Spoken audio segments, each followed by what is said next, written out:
Read करो। Read करें। अच्छा, the velocity of a particle moving back and forth on a line is v is equal to ds by dt is equal to 6 sin 2t meter per second for all t. If s is equal to 0 when t is equal to 0, find the value of s when t is equal to pi by 2 second. क्या कहानी है इसकी, क्या समझ में आता है जी? Sir जो v दिया हुआ है वो 6 sin 2t है और सेम जिस तरह पहले किया था उसी तरह करना है। s 0 है वेलोसिटी t 0 है। वेलोसिटी दी है आपको किसी भी पार्टिकल की और कंडीशन दी है कि भाई एस कंडीशन को अगर मैं मैथमेटिकली एक्सप्रेस करने की कोशिश कर रहा हूँ तो S of T which is equal to क्या होता है? S of T which is equal to some function होता है ना जी। बेसिकली आपको कंडीशन क्या दी है? S of 0 which is equal to 0, ये कंडीशन दी है। और D S by D T आपको दिया है क्या? 6 साइन 2t। क्या ख्याल है? जी। इंटीग्रेट करो इसको जरा।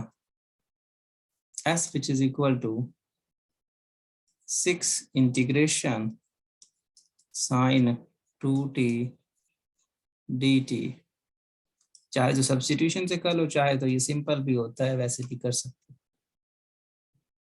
सो s which is equal to 6 negative cos 2t divided by 2 plus constant of integration c, कुछ ऐसा ही।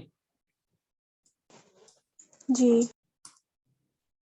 So s which is equal to negative 3 cos 2t plus c, s अब 0 कितना दिया?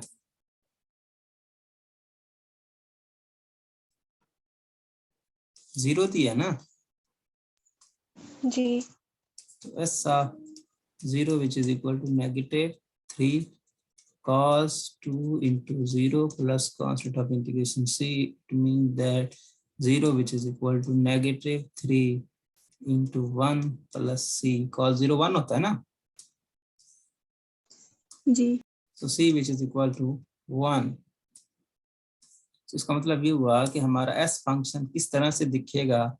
-2, यहाँ पर s फंक्शन हमारा s of t which is equal to -3 cos 2t plus c1 निकाला, 1 नहीं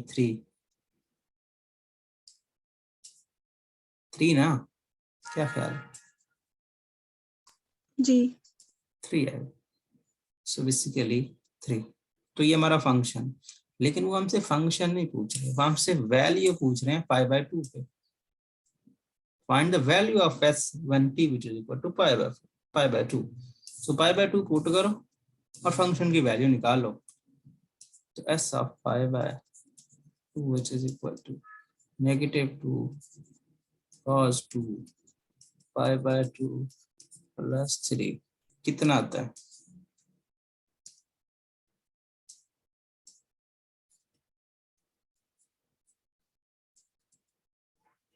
5। भाई ये 2 से कट जाएगा, cos पाई कितना होता है? -1 ना, जी। तो नेगेटिव नेगेटिव पॉजिटिव, 2 हो गया पॉजिटिव का, प्लस 3 5 हो गए मिलके। चेक कर लो आंसर एक बार करेक्ट है कि नहीं है, फिर नेक्स्ट मूव करेंगे। ऐसा ना हो कि कहीं पे गड़बड़ हो और हम ऐसे मूव करते चले जाएं। 5 ही है, अच्छा और है।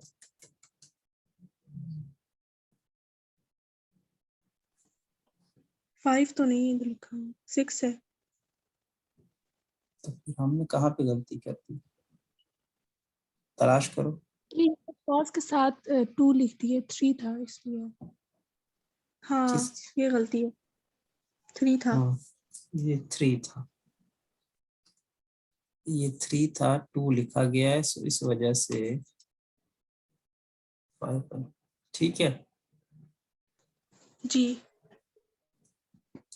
78 कर दो, कर दो। कहानी सारी वही है, बस एक्सेलेरेशन की कहानी है और कुछ नहीं। Next exercise. Ji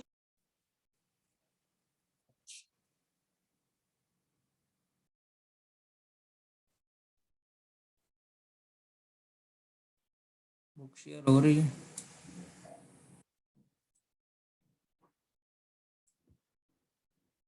ji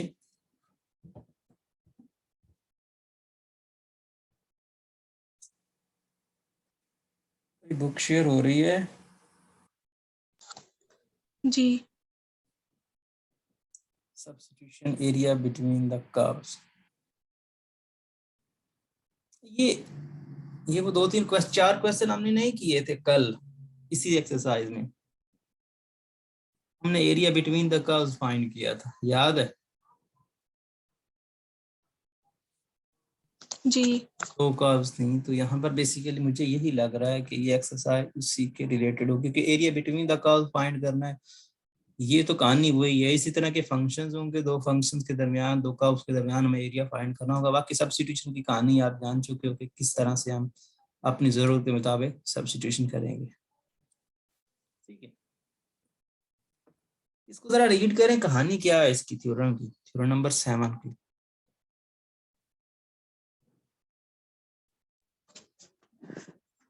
if g dash is continuous on the interval a b and f is continuous on the range of g of x is equal to u, then जी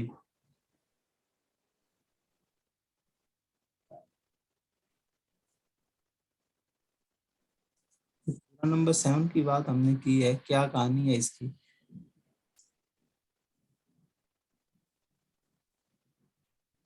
बात आ रही है, समझ में नहीं आ रही, क्या मतलब है इसका? डेरिवेटिव का जी फंक्शन कंटीन्यूअस है क्लोज इंटरवल पे। मतलब आपका कोई फंक्शन है जी, आपने उसका डेरिवेटिव लिया, डेरिवेटिव के रिजल्ट में जो फंक्शन आया वो फंक्शन कंटीन्यूअस है। ठीक है, और एफ फंक्शन आपका क्या है? कंटीन्यूअस है ऑन इट्स रेंज। क्योंकि कल भी हमने बात की थी, जब हम कंपोजिशन में बात करते हैं तो एक की डोमेन बेसिक, एक की रेंज दूसरे की डोमेन बनती, जो कंपोजिशन में अंदर फंक्शन आता है। यही बात हुई थी ना। तो ये हमारा एफ एफ ऑफ एक्स की जगह पे F of G of X आया, तो एक्स की जगह पे जी ऑफ एक्स आया, तो मतलब एक्स डोमेन थी, तो अब डोमेन हमारा एक पूरा फंक्शन हो गया। तो एक फंक्शन बेसिकली, एक फंक्शन की रेंज दूसरे की डोमेन बन गई। ये तो बेसिकली वही कॉन्सेप्ट है जो पीछे हमने यूज किया है सब्स्टिट्यूशन में। वो कहना ये चाह रहा है कि आप इन दोनों की इंटीग्रेशन को रद्द, ये आपने, अगर आपको याद हो तो आपने एफएससी में काम किया था कि आप इंटीग्रेशन में सब्स्टिट्यूशन करते थे और सब्स्टिट्यूशन करने के साथ साथ लिमिट्स का भी चेंज कर देते थे। वेरिएबल को वापस नहीं लेके आते थे, उसकी लिमिट्स का भी चेंज कर देते थे। याद है कि नहीं याद है? जी भाई आपने इस तरह के क्वेश्चन किए होंगे कि भाई u which is equal to let's say 3x plus 1 या 2 रख दिया हमने, तो x की वैल्यू एक 1 है और एक x की वैल्यू 3 है। तो यहाँ पर u की, वो उसके हिसाब से u की वैल्यूज फाइंड कर ली और इंटीग्रेशन में उस u को वापस x में नहीं लिखा, बल्कि उसकी लिमिट ही चेंज कर दी। ऐसा करते सर थे ना जी? ये जो एक्सरसाइज है इसका भी हमें नहीं पता कि इसमें कितने क्वेश्चन इंक्लूड है, तो इसको भी रहने दें। तो फिर किसको करना है, वही कह दें, वही बता देंगे भाई ये चैप्टर करना। हाँ, टू चैप्टर का जो हमने आपको कहा हुआ था ना, वो चैप्टर नंबर 2। अब चैप्टर नंबर 2 पे वापस चले, आप ये कहना चाह रहे? जी तो ये चैप्टर नंबर 2 पे आ गए। अब इसका क्या करना जी? 2.4 से स्टार्ट करवाएं। पहले 2 एक्सरसाइजेस तो आसान सी हैं और 3 इंक्लूड नहीं है। ठीक है, स्टार्ट करो। ग्राफ वगैरह जो है ना वो समझा दें।